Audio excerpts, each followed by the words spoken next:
सरकार ये चाहती है कि यदि जजों की साख खराब होगी तो फिर आम आदमी का इंसाफ से भरोसा हट जाएगा। इसीलिए जसवंत वर्मा पर एफआईआर की तैयारी हो रही है। पहले उनके ऊपर महाभियोग लाया जाएगा, फिर एफआईआर होगी और उसके बाद उनके ऊपर कार्रवाई होगी।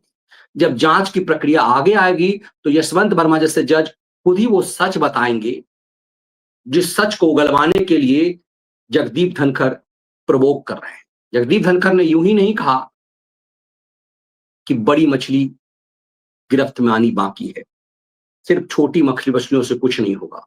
यदि दिल्ली हाई कोर्ट का जज छोटी मछली है तो समझा जा सकता है कि बड़ी मछली कौन है। तो जसवंत वर्मा पर बार बार जो जगदीप धनखड़ कह रहे थे, तिस्तासी तलवारों के बेल पर जो बार बार जो बात राष्ट्रपति मुर्मू कह रही थी, वो बात मिलोडो को समझ में नहीं आ रहा था।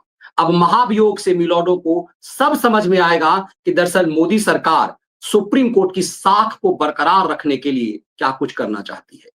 कोर्ट फिक्सरों के से घिरी हमारी सुप्रीम अदालत यदि इस तरह के फैसले दे कि तिस्तासी तलवारों को रात के अंधेरे में मौज मिले जब सुप्रीम कोर्ट बंद हो, कि ऐसी स्थिति क्यों है? ये देश के आम जनता के मन में सवाल है। महत्वपूर्ण यह है कि देश की आम जनता के मन में सुप्रीम कोर्ट की साख कायम रहे, लेकिन अराजक व्यवस्था उस साख को और चौपट कर रहा था। इसीलिए अब स्थिति इस कदर हो चुकी हुई है कि जस्टिस वर्मा के मामले में सुप्रीम कोर्ट कोई भी याचिका स्वीकार नहीं कर रहा। आरटीआई के द्वारा ये जब जांच मांग की गई कि स्थिति क्या है, सुप्रीम कोर्ट ने वो भी नहीं दिया। एफआईआर की मांग करने की कही गई तो सुप्रीम कोर्ट ने कह दिया जाओ अपने पीएम से कह दो।